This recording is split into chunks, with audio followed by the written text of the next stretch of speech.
Let's talk about how to represent what is called a proportional relationship, and we're going to represent this one using an equation.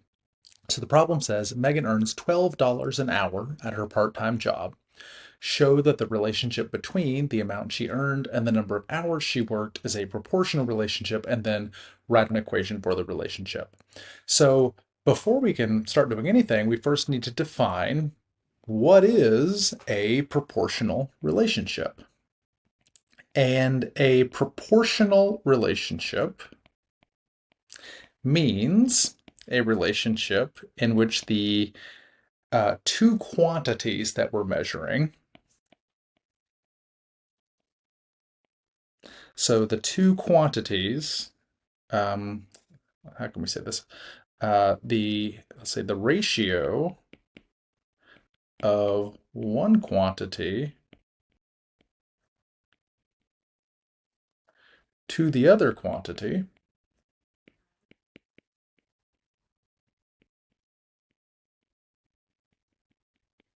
is constant.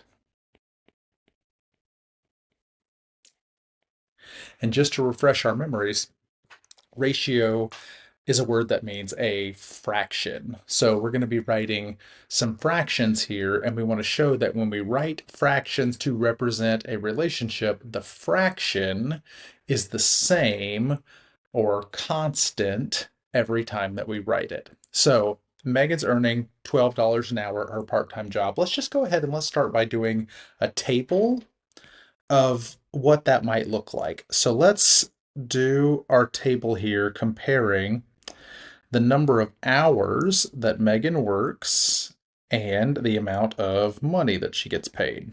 Okay, so what I mean by that is if she works for 1 hour and she makes $12 an hour, that means she would earn a total of $12. The ratio of this quantity here of the amount she earns, the amount earned to hours, is going to be 12 to 1. If she works for 2 hours, and let's change the colors here so it's easier to read. If she works for 2 hours, she would earn a total of $24. It's $12 an hour, and she works for 2 hours. 2 times 12 is 24. The ratio here is 24 to 2, which of course reduces to 12 over 1, or just 12. Okay, if she works for 3 hours, how much money will she make? 3 times 12 is 36, so she'd make a total of $36. That ratio, 36 over 3, also reduces to 12 over 1, which is just 12. I think we have shown that our ratio here is constant because we're getting 12 every single time. But let's just go ahead and do one more just because. If she worked for 4 hours, 4 times 12 is 48. She would make $48. And the ratio of money to time here, 48 fourths, is also 12 over 1, or just 12.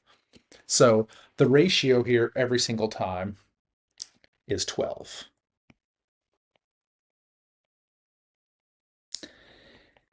And we have a special name for this ratio.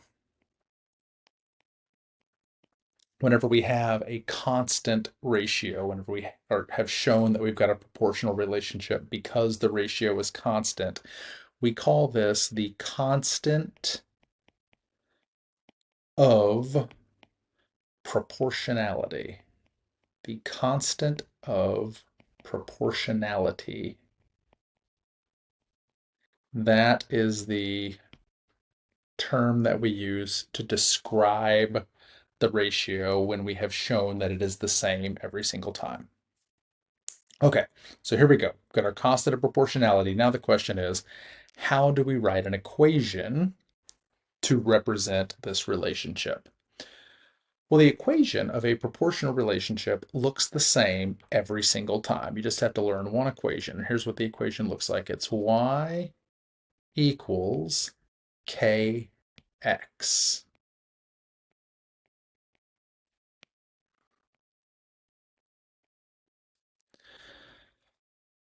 Okay, so why did I put the letter K in a different color here?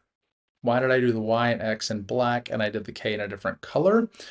Well, it's because the K is the only part of this equation that you have to do anything with. The K actually is the constant of proportionality. The constant of proportionality, whatever number you come up with, that constant ratio that we learn whenever we write out the table and we do the ratio and we say, okay, this ratio is the same every time, it's constant. Whatever that constant number is, that's our K. So we figured out that our ratio, our constant of proportionality, was 12. So we're going to replace the K with 12. And the Y equals X stays Y equals and X. So we're going to have Y equals, we're going to replace the K with 12 and X, and there's our equation. Y equals 12X is our equation. So now we can use any number of hours in place of X to figure out how much, what was this girl's name? Megan, to figure out how much Megan makes. So, for example, we know that after 4 hours, she makes $48, and that is because if we were to substitute X with 4, we would have 12 times 4, which is 48. If I said, okay, what if Megan puts in a really long week and she gets 30 hours? How much does she make for working 30 hours? We could replace the X with 30 and figure out how much she makes for working a really long 30-hour week. And that would be, she makes $360. So once we have the equation's really useful because now we can take any number of hours and substitute it into this equation we've created to figure out the amount of money she'll make for any number of hours that she works.